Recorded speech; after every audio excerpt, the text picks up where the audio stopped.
Now let's just do a quick review of what we said yesterday. Remember, the biggest problem we have with Islam is nothing. We just don't have anything from the 7th century. Nothing exists. There's no reference to any man named Muhammad. You notice I'm using the word Muhammad. I'm doing that intentionally. Because Muhammad requires vowels. Muhammad. There is no Muhammad at all in the 7th century. You're going to see why I do that later on after the break. We have no reference to any city called Mecca. This is the city you're going to see that's older than any other city in history. It's where Adam and Eve went to. You can't get any older than Adam and Eve, can you? That's it. No reference to any book called the Qur'an. This is the book that was revealed between 610 and 632. That's the beginning of the 7th century. No reference anywhere.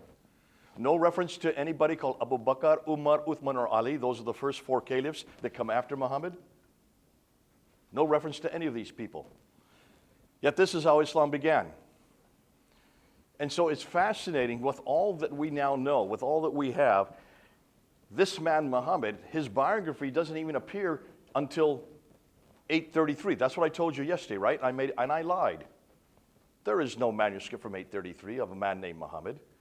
There is no manuscript of the 10th century from him, or the 11th, or the 12th, or the 13th. In fact, the first biography, the first compilation of any biography of Muhammad's life was not written till Friedrich Heinrich Wüstenfeld wrote it in 1860. That's 160 years ago. Now, when you compare it with Jesus Christ, we already have his biography written by 4 different individuals, Matthew, Mark, Luke, and John, within 60 years of his death. The first biography we have of Muhammad is over 1,000 years after his death. The first biography written down. If this is the greatest of all prophets, if this is the one that supersedes all of the prophets that came to correct everything that happened before, why was nothing written down about his life? Question number 1.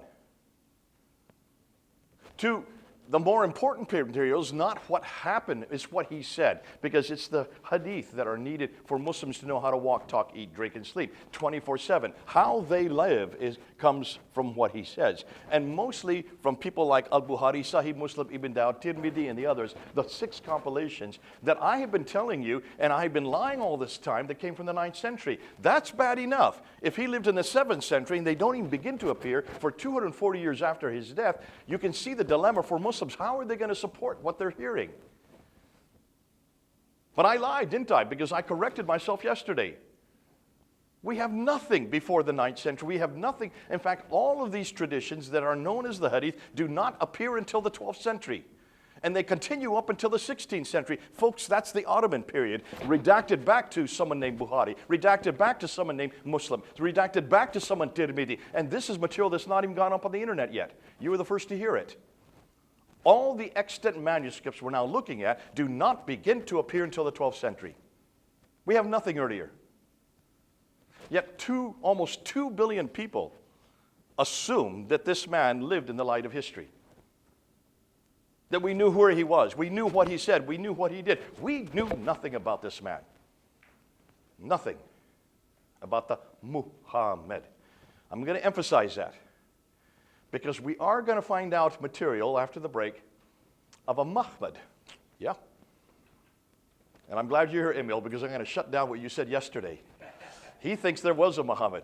I'm going to prove him wrong after the break. He has no idea what we now know about this Muhammad. It's going to be fun. And the good thing about this is that every one of this, all this material that we're going to introduce today, now I am speaking fast because there's an awful lot of material to go through, you can use almost immediately. Once you get my PowerPoint, you can use it, take it, put your name to it, do whatever you want with it. It's yours after I give it to you. But what you're going to have to do, and the thing that we said yesterday, is anytime you get into a discussion about this man Muhammad, about this book called the Quran, about this place called Mecca, the first thing you need to do with your Muslim friends is whenever they make a claim, whenever they make a comment, always stop the conversation and say, listen, unless you're going to show me from the 7th century who this man is, what that book was, and where this place existed, we're not going to have a conversation. You've got to support what you're saying from the 7th century. That's what I'm going to do today. And we demand the same thing of Jesus Christ, do we not?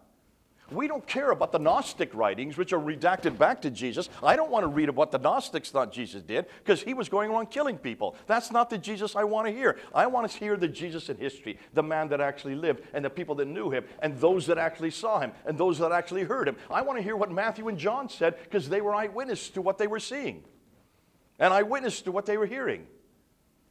Not what the Gnostic writings like Thomas and Barnabas. I don't care about those writings, because those are written much later, redacted back on what they thought and who this man was and what he did. And the same, if we're going to demand that of Christianity and of Jesus Christ, we've got to demand that of Islam and Muhammad. Do you see why I'm doing this?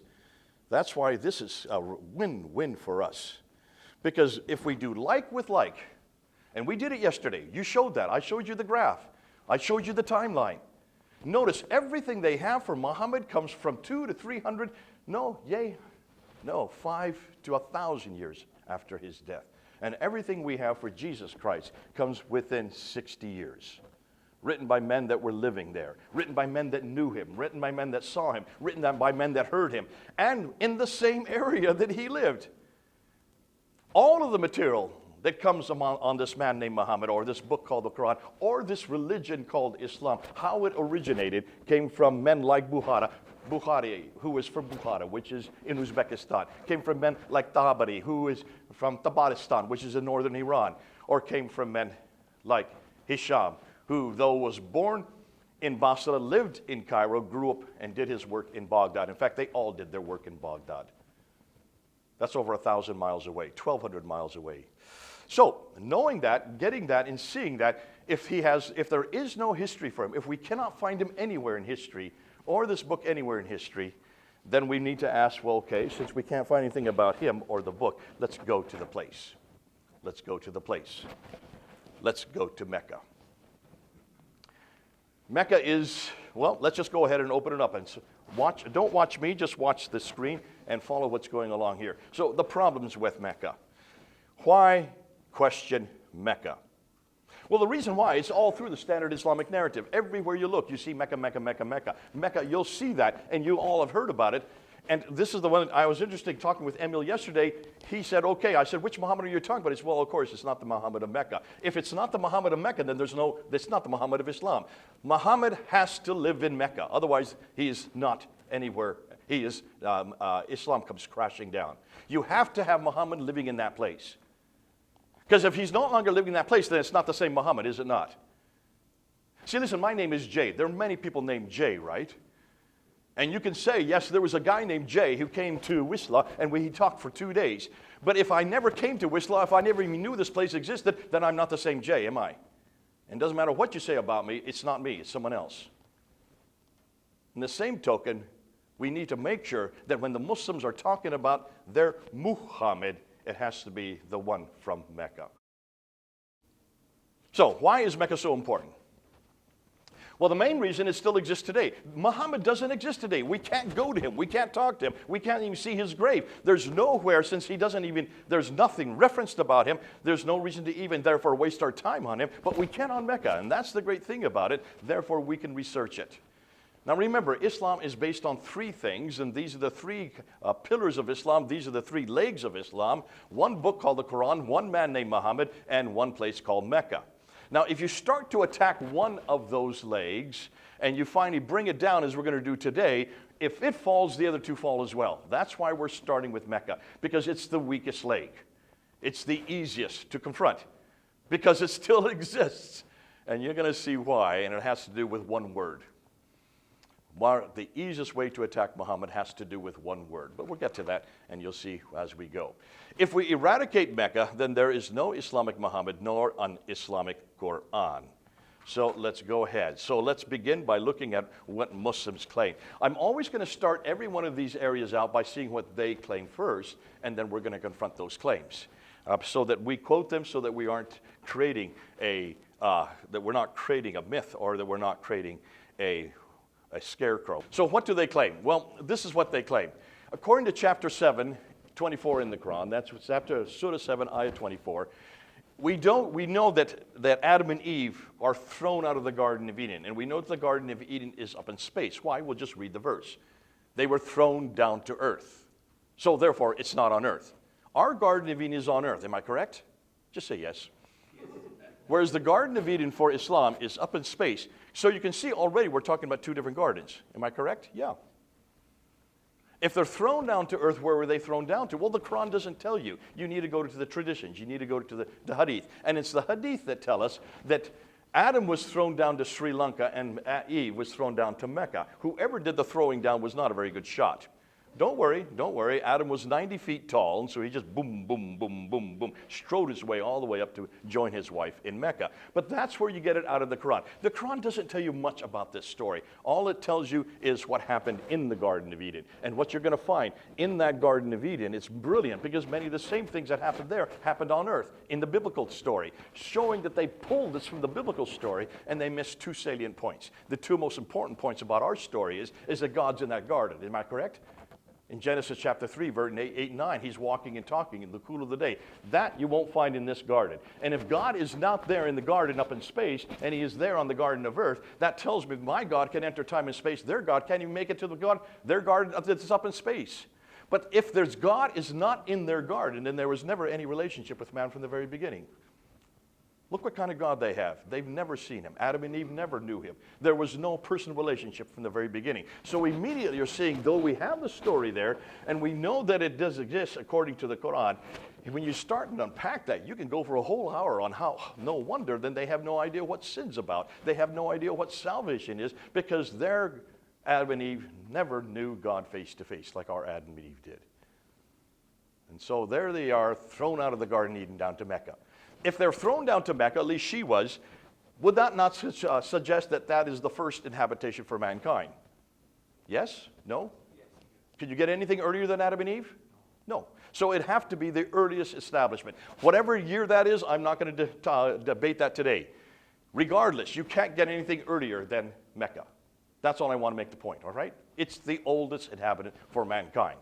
Number two, according to chapter 21, Abraham is there in Mecca. I had no idea Abraham lived that far south. Where in the Bible did Abraham live? Well, we know he was in Ur, and then he went up to Haran, and he came down to what is today Israel. So that is about another 1,000 to 1,500 miles further north, right? Is there any notion in the Bible that he went as far down as Mecca, which is right down the middle of the Arabian Peninsula? No, but here it is in chapter 21. There in 51 to 71, he goes into this Kaaba, this Masjid al-Haram. It doesn't call it the Kaaba, it calls it the Masjid al-Haram. Masjid al-Haram means the forbidden place of bowing. And you're going to see this referenced all the time, the Masjid al-Haram, the Masjid al-Haram. So he goes into this Masjid al-Haram, we know it as that square building that's there today, and he destroys all the idols that are in there. So we know he was living in Mecca, right? According to the Quran. According to the traditions, he rebuilds the Masjid al-Haram with his son Ishmael. Not Isaac, Ishmael. So it's pretty important that pretty much suggests that he therefore was living in 1900 BC, because we know that Abraham lived in 1900 BC. There in 1900 BC, Surah 21, Ayah 51. We also know from the traditions that this was the center of trade north, south, east, and west.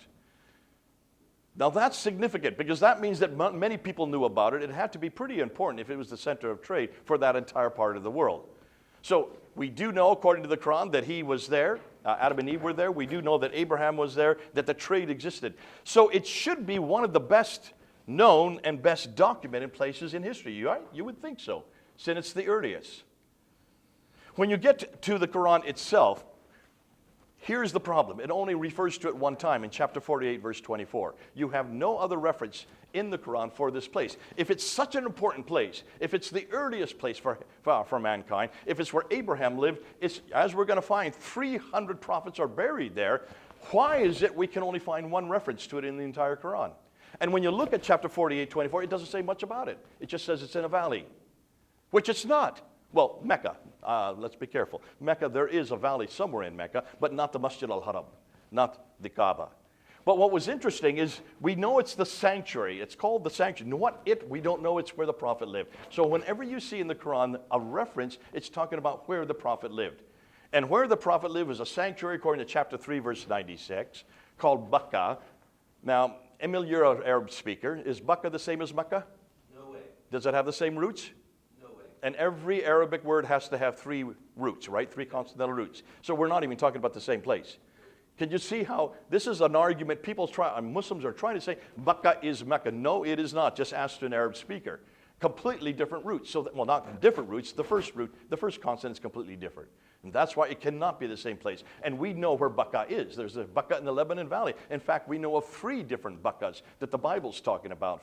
And in all cases, those 3 Meccas are 1,000 to 1,200 miles further north. Well known in history, but not this place. Mecca is the mother of all settlements. Well, the place where the prophet lives is the mother of all settlements, according to chapter 6, verse 92, and chapter 42, verse 7. It is where Adam and Eve were cast down. I already said that in chapter 7. Abraham lived there in chapter 21. It was where Muhammad was born, according to the traditions, and it was also the center of the Qibla. The Qibla means the center of where you pray. So every mosque anywhere around the world was supposed to be faced towards Mecca, and is today. And we see that in chapter 2, verse 149 to 150, because the Masjid al-Haram was redirected then away from the great place to the farthest place. Whatever that means, we're going to find out. Now, here's what's interesting. All of these references, though it doesn't give the word Mecca, they're all implying they are Mecca because the Muslims today say they are Mecca. And we have to go with what the Muslims say today. But when you ask Muslims, prove that this is Mecca, they can't. It's just tradition tells them this has to be Mecca. If all these places are so important, why did not the authors of the Quran write it as Mecca? Well, because there was no Mecca when this book was written, as we're going to see, but I've got to prove my point. So the only reference is Mecca. Now, when you get to the traditions are written much later. And the traditions are written, as we're going to see, in fact, what we're going to find out, I thought in the 9th and 10th century, they're written in the 12th, so by that time, Mecca is well established. So they do use the word Mecca by the time you get to the traditions, because they're 500 to 1,000 years later. But look what they say. This is what's fascinating. Even the traditions, though they're written so late, notice what they say about this place. This place called in Mecca. It's in a valley with a parallel valley. Mecca is, the Masjid al-Haram is not in a valley, and it does not have a parallel valley in Mecca at all. Safa and Marwa had shrines to idols atop them before Islam. The Safa and Marwa, you're going to find out they've got the wrong Safa and the wrong Marwa. Those are the 2 hills that they run back and forth after they do the circumambulation around the Kaaba to commemorate what happened to Hagar. It has a stream going through it. It has fields going through it, on it. It has trees and grass and fruit and clay and loam and grapes and grain and pomegranates. Folks, it has olive trees. There are no olive trees outside of the Mediterranean, 1,000 miles further north. What does that suggest? When you look at the traditions, this is a place with lots of verdure. This is a place with lots of vegetation. Look at those pictures there. Does that look like there's an awful lot of vegetation? And now we're looking at it. This is from the 20th century. Mecca is not in a valley. As its nearest mountains are 2 miles away, it does not have mountains overlooking the Masjid al-Haram. It has none of these vegetations listed above because it's in a desert, folks. It's much too arid and much too dry to support any of the above, according to the modern soil samples. In fact, according to the modern soil studies, there has been no water in any of that place for over 6 millennia. So you cannot say that this is the place that the traditions are talking about. Conclusion? In the Quran, Mecca is referred to as the place of the prophet. But in the 9th and 10th century traditions, the Mecca they portray suggests that the author lived much, much further north, where all these would come into play. Streams and trees and grass and fruit and clay, loam, and of course, olive trees. Olive trees really gives it away because you cannot have olive trees outside of the Mediterranean. And that's, folks, 600 to 1,000 miles further north. Let's talk about the geographical problems. When you open the Quran and you read it, there are 65 geographical references, but there are only 9 places that are actually named, and many of them are repeated over and over and over again. And the 3 most common geographical names that are repeated are the place where these people live. And 23 times it refers to the people from Ud, which would be the biblical Uz that we know in the Bible. Look and see where Ud is. Ud's way up there. See it up there? Look where Mecca is, way down here. Do you see a problem? If he's having relationship, this prophet is having relationship with the people from Ud on a daily basis, how can he do that if he's 600 miles further south? On a daily basis? 24 times he has relationship with the people from Thamud. The Thamud are the Nabateans. They're the people up here in what is today Jordan. They're the ones who cut dwellings into mountains. Petra, if you've seen Petra, the beautiful city of Petra, that's what it's talking about. But that's not down in Mecca. That's 600 miles further north. 7 times it refers that he has this relationship with the Midianites. Now, they must be important. These 3 civilizations are all located in northern Arabia and even further north and not in Mecca. Therefore, in order for him to have relationship over and over and over again, according to the Quran, he would either have to have a helicopter or an airplane to go 600 miles up and 600 miles down in one day. You can't do that, not by camelback. So obviously, wherever the Quran's referring to, it's obviously either referring to these people live down there, but there are no people. These people don't live there because they're in history. We know all about them. And they're all located 600 miles to 1,000 miles too far north. Other geographical problem. Al-Tabari, who writes in the 10th century, though we now know he actually wrote in the 13th century, redacted back to the 10th century, between just a few... the messages passing, let's do it again. Al-Tabari relates to a story of messages passing back and forth in just a few days between Damascus, which is way up in northern Syria, and the holy city. But it doesn't mention Mecca again. Interestingly, Tabari would know all about Mecca at that time. Talking about the caliph. Yet the caliph only lived 40 days. How could messages pass 900 miles both ways without roads and by camel? Al-Tabari mentions that people coming from Medina entered Mecca from the south. Yet Medina is to the north of Mecca. Bingo, you've got a problem. Even Tabari thinks that Mecca's up north. Al-Tabari also states that the Quraysh of Mecca attacked Medina from the north, though Mecca is located to the south. These would only make sense if the holy city were north of Medina. Quite a bit north of Medina. All right? That's something you were saying at the table. We're going to get more on that, talking about the Qurayshi. Wait, we're going to talk about that as well. So let's do a comparison. When you look and you look at the Bible, because the Bible also has many geographical locations as well. The Quran has 65, right? 9 places named, 600 miles too far north. Every one of the places that are named are in the wrong place in the Quran. If Mecca did exist. All right? And the assumption is Mecca did exist. At least that's what Muslims say today. When you look at the Bible, we have 110 geographical references in 1,151 verses. 31 places are named, not just 9. And every one of them are in the right place. Not one of them's out of place. And yet they predate the Quran by 700 years. And even earlier, if you can go into the Old Testament. So can you see, when you do a like with like, why is it we get all the right places in the right location and the right references at the right time? Ooh, I love my Bible. But that's why it's so good to do like with like. You've got to do like with like. Now let's get to the Qibla. And this is Dan Gibson's material. Many of you know what I'm doing, putting up on the screen there. You can see the 2 things bouncing, Petra and Mecca. Why do I put Petra up there? Dan Gibson, from 1989 to 2005, for 25 years, went to every mosque that he could find. He was the first to do so. There are many others who are considered to be more authoritative than Dan Gibson. Dr. David. Let's just say Dr. David. I can't remember his last name, Ling or something like that. Was the one that is considered the world's authority on the Qiblas, on the mosque. Dr. David only went to 1 mosque in his entire career. Dan Gibson went to every mosque, went to over 100 mosques. And you need to go to the mosque to see where the Qibla walls are, because most of these mosques are in ruins, or they've been rebuilt over top of the original floor plans. You need to go to the original floor plans and see where the longest wall is, because that's always the Qibla wall. That's where it's directed. The Qibla is the direction. Now, according to what you've been told, all the mosques everywhere, all over the world, are directed towards Mecca, right? Because that's where they are today. And every wall has to be directed towards Mecca. He went to every one of these mosques in the 7th century. He wasn't interested in the 9th and 10th and 11th. He wanted to go to the 7th century, because that's when, of course, Muhammad lived. That's when Mecca existed. That's, therefore, where the Qibla should have been directed. And he found that every mosque, unanimously, every mosque up until 706, that's the 8th century, every mosque was facing Petra. Only 1 degree off. Looking at calculations today, every mosque was facing Petra. That included as far away as China. That one is in dispute. That's why I have a question mark on it, because some people have believed that that is not the original mosque. Nonetheless, it's still facing Petra today. India, in Sherman, facing Petra. The Jami' Hama Al-Kabir Mosque in Syria, that's facing Petra. Fustat Mosque out of Egypt, that's facing Petra.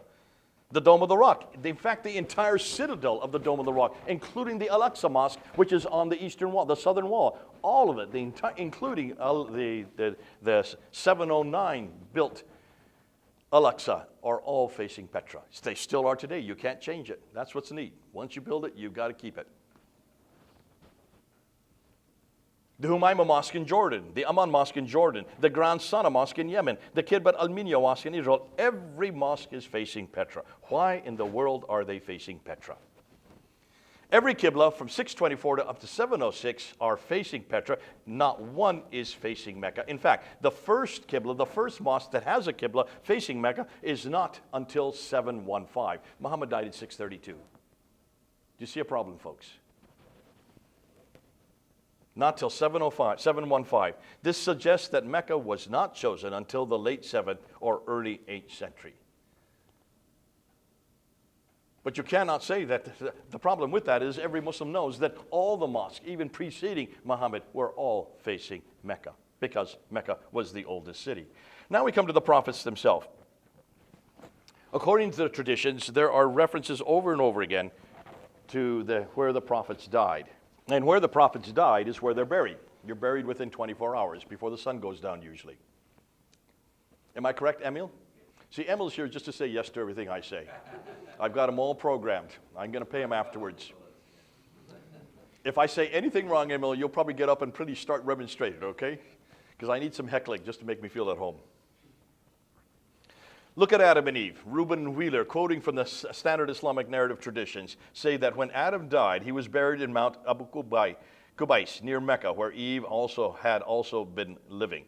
Now, Ruby Uren says that the Kaaba, aspects of the ritual functions and position of the pre-Islamic and early Islamic times, refers to this problem. So does Wheeler. Al-Kasai, who comes later, says specifically that the angels laid him in a grave, his head at the side of the Kaaba and his feet stretched out. So obviously, Adam and Eve were living and cast down to Mecca. They also died in Mecca, according to Abu Qubais, and also according to the research by Reuben and Wheeler. Also, Note where the ancient Mount Abu Qubais is situated. It's in northern Syria, just southeast of Latakia, on the coast of the Mediterranean Sea, almost 1,200 miles north of Mecca. Is this an example of borrowing from the earlier places? Absolutely it is.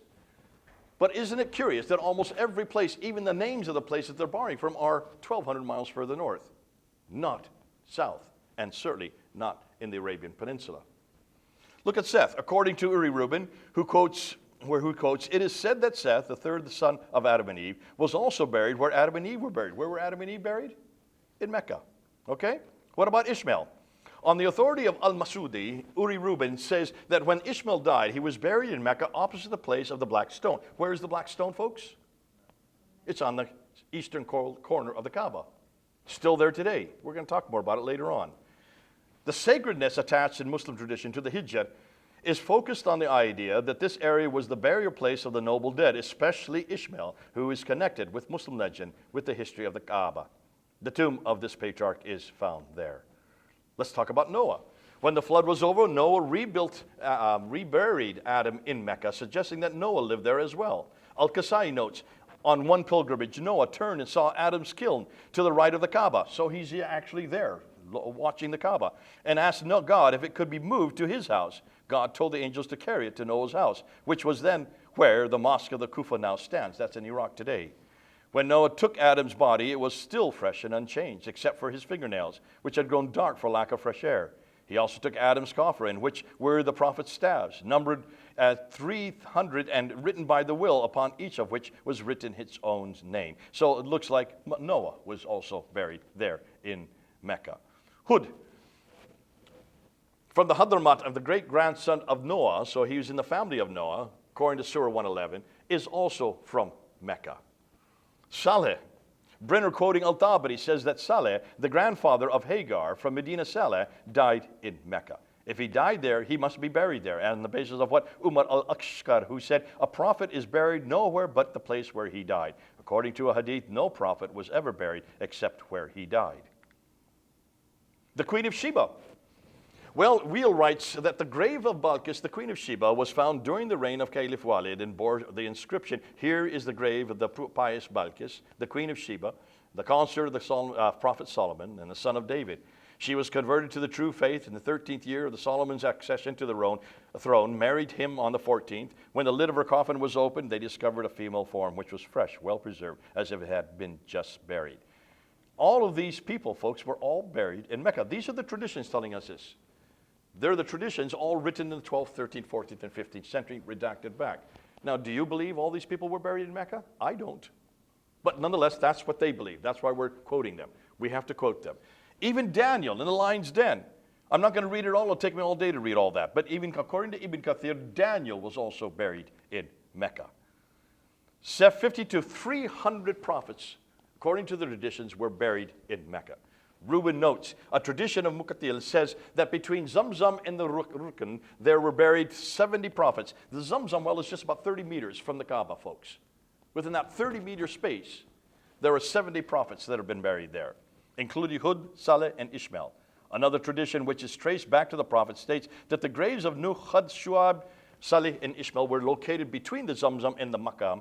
In a further tradition, the number of prophets buried between the Rukn and the Maqam and the Zamzam is said to have been 77 or 99. Another tradition speaks of 70 prophets buried. The prophet also reported that around the Kaaba there were buried 300 prophets. Now remember, there's 144,000 prophets in Islam. So 300 is not that many. I don't care how many it is. The fact that they're all quoted as being buried there is what I'm looking for. All buried between the Rukn al-Yamani and the Rukn al-Aswad, there were buried 70. Wheeler also notes that in the exegesis of chapter 2, verse 125, Al-Suyuti reports that Shu'aib, along with Hud, Saleh, Ishmael, and Noah, are buried at the sanctuary there in Mecca. So are you getting the notice that there's an awful lot of people buried all around there? They're all prophets, right? Well, let's notice what happens when they're buried. According to Al-Ashqar, it is narrated in the Sahih, authentic hadith, that the prophet said the prophets are alive and in their grave praying. So they were buried in a praying position, still praying because they don't deteriorate. So they should be there today. Am I correct? If that's correct. One of the ways in which Allah honors His prophets and messengers is that the earth does not consume their bodies. No matter how long a time passes, their bodies remain preserved from decay. According to the hadith, Allah has forbidden the earth to consume the bodies of the prophets. The Sahih, sound and authentic texts indicate that the bodies of the prophets will not decay or disappear as happened to the bodies of others. Allah has forbidden the earth to consume the bodies of the prophets. So that means they should be there today. That's all I want to get to. That's all the point I'm trying to make. Note these prophets: Adam, Eve, Seth, Ishmael, Noah, Hud, Saleh, Queen of Sheba, Daniel. Up to 300 prophets all lived or died and were buried kneeling in a kneeling position there in Mecca. So their bodies should be there today. Note the buildings that are happening, that are going up right now. That is that big clock tower there is the 4th highest building in the world. There are going to be 62 skyscrapers that they're building as we speak there in Mecca. When you build buildings that high, you've got to dig deep foundations, right? Just say yes. Of course you do. If you're digging big foundations, what's the first thing you're going to find? Bodies. If there's 300 of them buried all around the Kaaba, they're going to find bodies. Why is it they haven't found one body? Not one body. This would mean that almost all of the Bible, if this was correct, would have to be rewritten and all of the stories be redirected 600 to 1,000 miles further south. Yet there is so much evidence for the biblical narrative of who the prophets are and where they were buried. Almost nothing for Islam. We can't find one support for any of these prophets. The more you claim, the more you're going to have to support. That's why it's so easy. We just let them talk and then ask them one simple question: where and when? So what are they now doing in Mecca? And this is what's interesting. Look and see what's happening in Mecca as we speak. There's the Royal Clock Tower. That's the 4th highest building in the world. Huge, with all those hotels. Notice they're trying to make the clock tower to look like Big Ben, because what they would like to do, they would like to replace Greenwich Mean Time with Mecca Mean Time. So all our clocks are going to be going to Mecca in just a number of years, because they want to call that, they want to say that that's going to be the center of Earth. If you look and see what the future is, just look at all those different plans for Mecca. They're cementing everything over. Why do you think they're cementing everything over? Take a little closer look and you'll see why. Right there, that is Khadija's house. They have now cemented it over to build these big towers. Khadija is the wife of Muhammad. Why would you destroy the wife of Muhammad's house? Look at this one right there. That is where Muhammad was born. It has now been cemented over. There's no house there anymore. If you were to do that to any of the patriarchal places of our biblical time, there would be all kinds of people upset. Not one person has said anything about this. The Meccan authorities are very clear that they wanted this all cemented over. So why do you think they're cementing it over? Why would you guess? To date, no ruins have been found. Nothing has been found in Mecca. Dan Gibson was at a meeting in Dubai with a number of other archaeologists, and he sat at the table with the Saudi Arabians specifically. Wanted to ask them one question. And he said, you know, if this is the oldest city in the history of mankind, according to your traditions, if this is where Adam and Eve lived, and of course this is where Abraham lived, and this is where all the trade went, and this is where all the prophets were buried, have you been able to find anything with all these huge buildings that you're building there? Can you find one structure, one piece? Because the more you dig, the more the archaeologists show up. Whenever there is a large digging going on in any ancient city, the archaeologists are the first there because you're doing the job for them. And they ask for artifacts, and you want artifacts that are dug out of the sand. And the more artifacts you find, the more you can recreate the history of the city.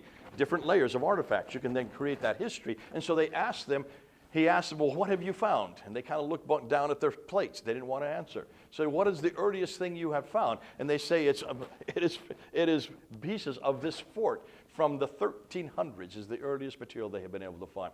1300 AD, folks, not BC. That's the Ottoman period that came into existence in 1299. That doesn't sit pretty well for Mecca, does it? Suggesting that there is no history there because there was no city there. Now we get to the cartographical problems. It just cannot be found on any map. What do the earliest maps show us? Now, maps are rather a new invention. They didn't have maps in the ancient world, probably because they couldn't go down from space like we can today, but obviously back then as well, it was difficult to have that three-dimensional idea of looking down on something. So geographical documents were used to keep tracks of towns and cities. They would just list the geographical places, and they would always list what they were next to or nearby, a stream, a mountain, a huge rock, or some type of thing that could be seen. Dr. Patricia Corona, that I referred to yesterday, the lady who can read and write 15 languages, has done her job by going back to all these archaic documents to find out if she could find Mecca. And she wrote a book about it in 1987 called Meccan Trade and the Rise of Islam. And she noticed that there are Greek trading documents that refer to towns such as Taif, which is just southeast of Mecca, Yathrib, which is northeast of Mecca, and Khaybar, which is directly north of Mecca, but there is no reference to Mecca itself. What's more, the earliest maps don't show Mecca. In fact, we can't find any map that shows Mecca until 900 AD. Mecca is supposed to have been there from the time of Adam and Eve. Nothing before 900 AD. So let's look at the earliest maps, which do exist from the Arabian Peninsula, created to describe Ptolemy's geography of Arabia. The man who did the best work on Arabia itself is Ptolemy from the 2nd century AD. And he wrote about all these places, though he never went there himself. So he had no idea where they were located. He just listed them from what people had told him who had been there along the trade route. And if you look at the maps that were created to support what he was saying, here's one from put together by Leonard Holle in 1482. Notice what's missing? Everything's there except Mecca. Here's another map created by Laurent Fries in 1541. Where's Mecca? Mecca's not on that map. Here's another map put together by Sebastian Munster looking at the geography of Arabia. Again, Mecca is missing on that map as well. Here's another map. This one is not by any particular. It's more of a modern map redacted back to the 7th century. But again, noting everything that the people told us about that time period, Mecca is not there. And then here's another 7th century map redacted back to the 7th century, from today. Mecca is missing. Every map they can find, Mecca just doesn't exist. Not until after the 10th century. Now we get into the trade route problems. A scholar in the last century named Dr. Montgomery Watt. Emil, you know what the trade route theory is. This is what I was brought up on whenever I studied Islam. We always had to know, why is it that Mecca was important? Because everybody, even the Muslims, are aware, and they're having a problem with trying to support Mecca. And so back in the last century, since there's no reference to this place, you cannot really then place Islam anywhere. And if you can't place Islam anywhere, it was as if I were to say to you that there's no Jerusalem. How would you support Jesus' death there? If there was no Jerusalem, then what was Jesus doing? Where's Golgotha? How did he die and rise again? If there's no Jerusalem, what are you going to do with David? What are you going to do with Abraham? What are you going to do with any of the prophets who went to Jerusalem? We'd have to throw all that out. That's why this is significant. Take away Jerusalem, you take away both the Old and the New Testament. And then they could be anywhere.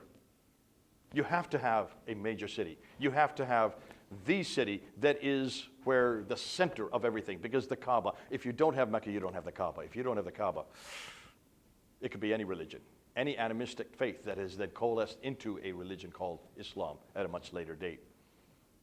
So the trade route theory was brought together by Montgomery Watt to help the Muslims out. He didn't create it for that reason. It did help them out, and they were very happy for it.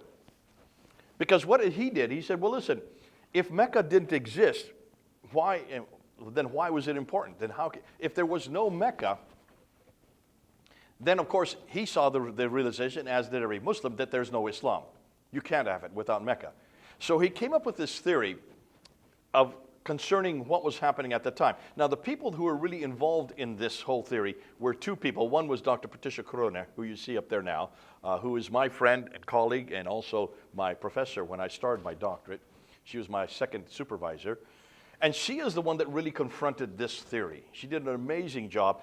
And the reason why she does such an amazing job is because she's a linguist. And because she knew all these languages, she could read the original documents, which no one had done before her, including Montgomery Watt. There's Montgomery Watt there. According to William Montgomery Watt, in his theory, he looked and he went back and he says, in order to understand why Mecca became important, why it did finally come into the picture, we need to look and see what was happening back then. So this is a 7th century map. This is what we think today the 7th century looked like. Now notice Mecca is on that map. You see it there? It's right there. There's Mecca, right? So Mecca is on this map because every map today will have Mecca on it, because that's the standard Islamic narrative. So everything you've been told is Mecca is there, right? So let's just assume Mecca is there. Now what he was saying is all the trade was coming from way over here, from India and way over here, China. They all had to come this direction to get over to the Mediterranean world here. They couldn't go this direction because you have the Himalaya mountains there and you have the Hindu Kush here. So that stopped the trade from going this route. And so it came down to the western coast of India, to places like Gujarat, and it would come across from here, across over to here. So it'd come across the Arabian Sea and then go through the Straits of Hormuz up to Basra, and from Basra there, it would then go across what is today Iraq and Syria over to the Mediterranean world. And that's where the trade route went. That's where it used to go, until the 5th century. In the 5th century, the Sassanians, who are your Persians, who are your Zoroastrians, started battling with the Byzantines, who are your Christians. And the Persians and the Byzantines started battling each other, and because of these battles that were going on, that stopped the trade from going this direction. It could no longer go there. It was too dangerous, right? So far, so good. So what happened? Well, this is what he said happened. They had to redirect the trade and go this way. So now they went down the Arabian Sea, down to Aden, and then from Aden through Mecca and on up to Gaza, 1,200 miles to the north. That is the trade route theory. And that's what I've been taught. Emil, that's what you were taught. That's what any of you take Islamic studies, even today, that is what now created the reason for Mecca's ascendancy from the 5th century on. So from the 5th century on, that means 200 years before Muhammad came onto the scene, Mecca got important because it was the center of the trade. All right, looking at that map, any problems with that theory? My 10-year-old son saw one right away, and it's the one that Patricia Cron found really good, but she came up with 2 problems. But go ahead, let's see if any of you can find any problems. What's your problem with it? Ships are easier to go. Good man, let's give him a hand. Well done. That's the first and biggest problem. Just take a look at that map, and what do you notice? There is a big sea on the western coast, right? The Red Sea. Why in the world, she asked. But before we get to that one, there's another one that she found. And this is a little bit more specific. This is a little bit more difficult to find. So let's take away this line here. And let's go back and let's follow the trade route. Because there is a trade route that is in Arabia. And it does start at Aden in the south. And it goes along here. It goes up to Taif. There is Taif. And then from Taif, notice, boom, it comes back down to Mecca. You notice I say down to Mecca. And then from Mecca, back up to Yathrib. And then from Yathrib, up to Tabuk, Khaybar, Tabuk. And then, of course, up to Gaza. And from Gaza, on up into the Mediterranean. But do you see the detour there? Can you see the detour? No? Okay, let me show you a topographical map. Let's show you this is the trade route that is well known. And this trade route did exist using leather and grapes and also salt. How do you build an empire on leather and salt? I don't know, but that's what Patricia Corona found. So let's go look at a topographical map, and let's look at this again. There's Aden, there's Sana, there is Najran, there is Taif, there goes Yathrib. What are they all on? They're on a plateau. Do you see the plateau? Pretty clear, can't you, when you get a topographical map? And then, of course, from Yathrib all up to Tabuk and to Gaza, Petra and to Gaza in the north. So where is Mecca? Is it on that plateau? No, it's off the plateau 3,000 feet down. It's nowhere near the plateau. And where the plateau is where are the oases. Every one of those green stars is an oasis. That's where the water is. That's where the caravans go. That's why they exist. And they're almost equal distance apart. But not Mecca. There's no water there. It's off the plateau. You still don't believe me? Here, let's look at an easier one. Here is a topographical map using lines. There's Aden, there's Sana, there's Najran, now we have Taif, there we have Yathrib, there you have Tabuk, up to Petra and Gaza. Where's Mecca? Bingo. Once again, it is clear that Mecca is way down, 3,000 feet off the plateau. Without water, it would not be a place for camels or trade. You need to have water to have food. You need to have food for the camels. The camels would have to go down to a place that had no water for no reason whatsoever, then come back up at that 3,000 meters to Yathrib that did have water. That's the first problem, okay? So, she then looked at this map one more time. She says, hold on a minute, and she did, what's your name? Martin. Martin, what Martin noticed. None of you else noticed it, but Martin noticed it. We'll give him an A for today. He said, and this is what she found. Now, because she could read all the languages, she read all the trading documents from the 2nd, 3rd, 4th, 5th, 6th, up until the 7th century. No one had bothered to do that beforehand. But then they didn't have the capacity to do that because they couldn't read these languages. She could. And this is what she found. All the trade was maritime. Why? Well, it's the cheapest way to go. She said, if you take 1 ton of goods by land, you could only go 50 miles by land for the same price as 1,250 miles by sea. That's why even today, everything goes by sea. They all go by sea.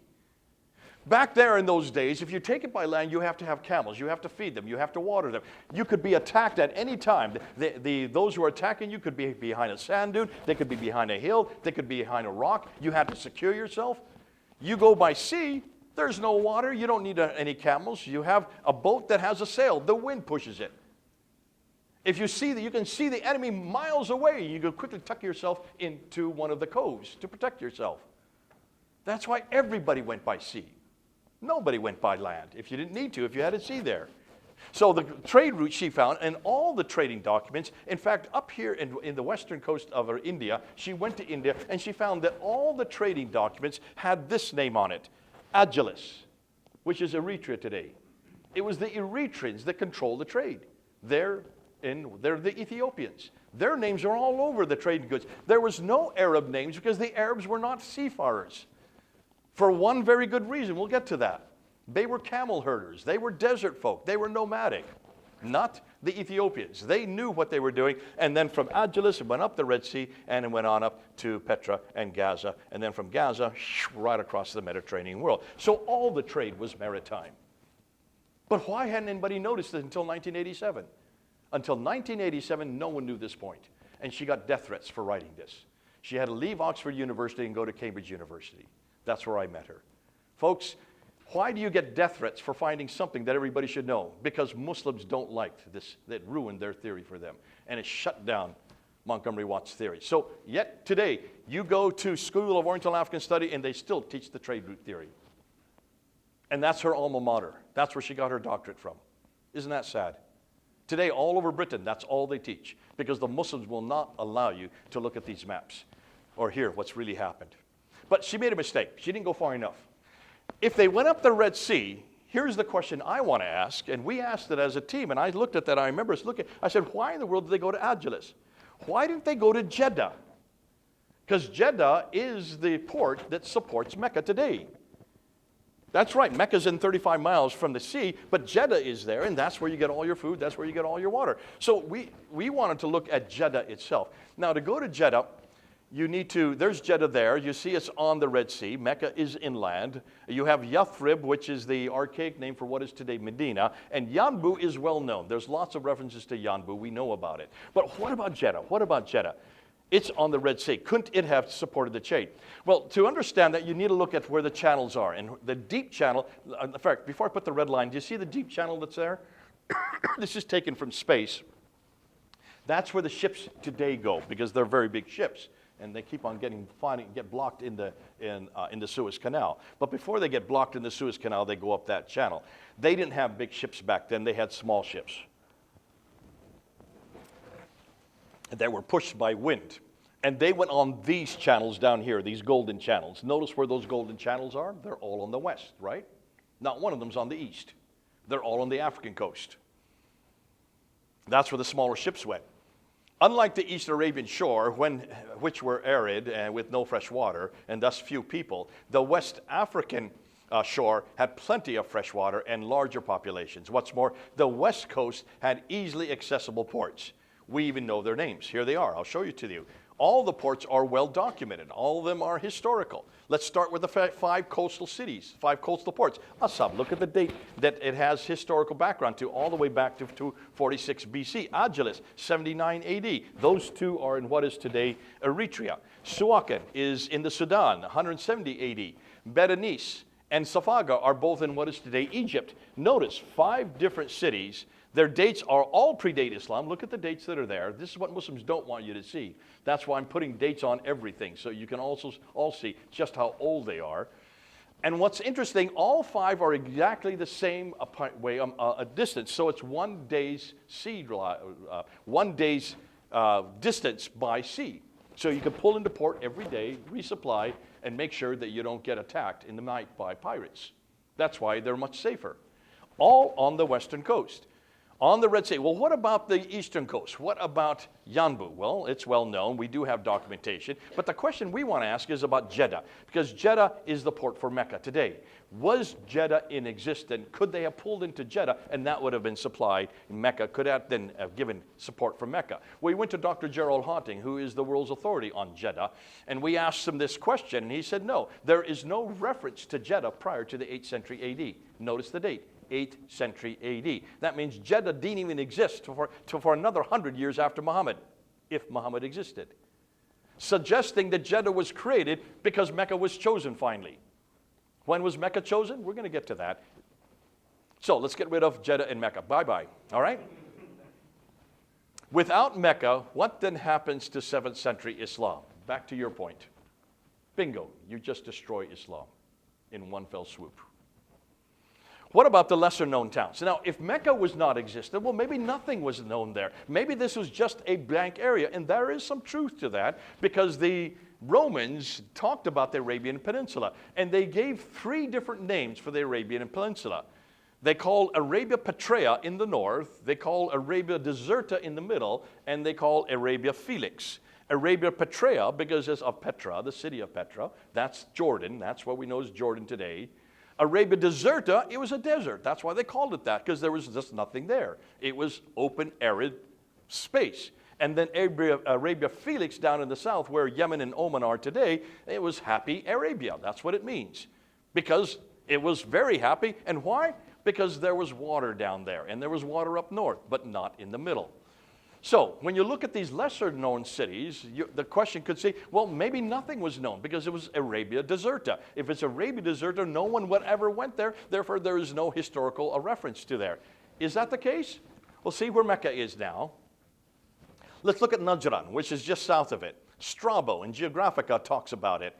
Pliny the Elder from 23 AD, he talks about it. Ptolemy in his geographies references to it in the 2nd century. Aratus in his book on martyrdom refers to it in the 6th century. What about Sana and Taif and Yathrib and Khaybar? These are all the towns that are up on the western plateau. These are all oases. These places like Yathrib only had 200 people living in them. Very insignificant, I would suggest, right? 200 people? Yet the Greeks talk about them. They're referred to all the way back to the 6th century.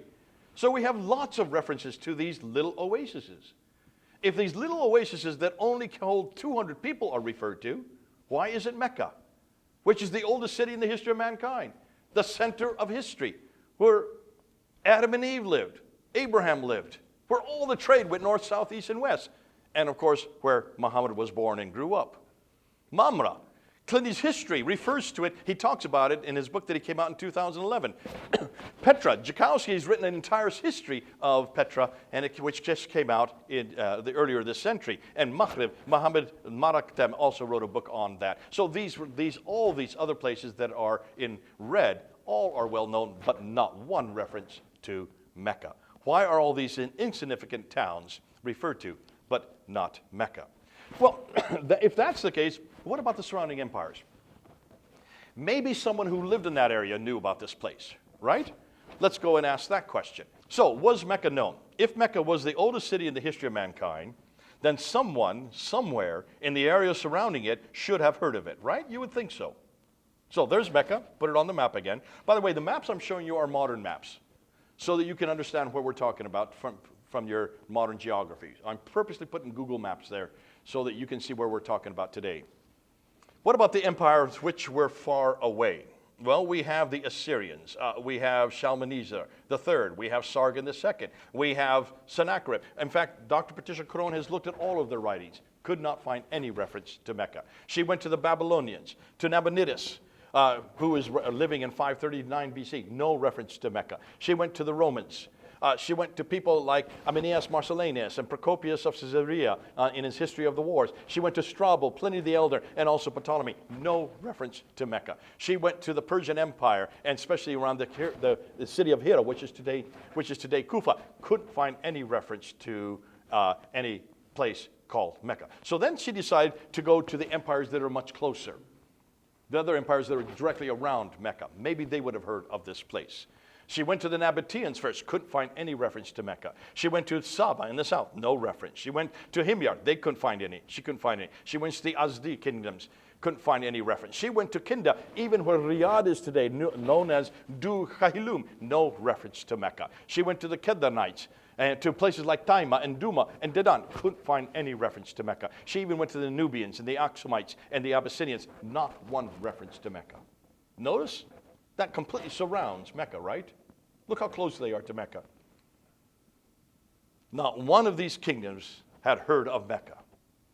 So what have the Muslims responded to this? Well, this is their rebuttal. Well, you have no places, you have no references to Nazareth. Bingo, you've got the same problem. Jesus was born in Nazareth. There's no reference to Nazareth. So therefore, if there's no reference to Nazareth, you've got the same problem. We don't need a reference for Mecca. That's their rebuttal.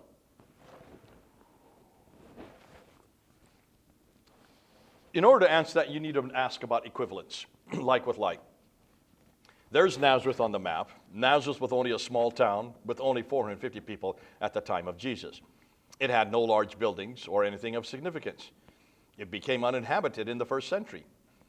Mecca is the oldest and greatest city in the history according to the standard Islamic narrative. Adam and Eve, Abraham, up to 300 prophets lived there and buried there, and it was the center of trade. Jerusalem is probably a better city to compare Mecca with, as it is to Christianity what Mecca is to Islam. All right, that's why I use Jerusalem, answering your question. Jerusalem has Egyptian references going back to the 19th century BC.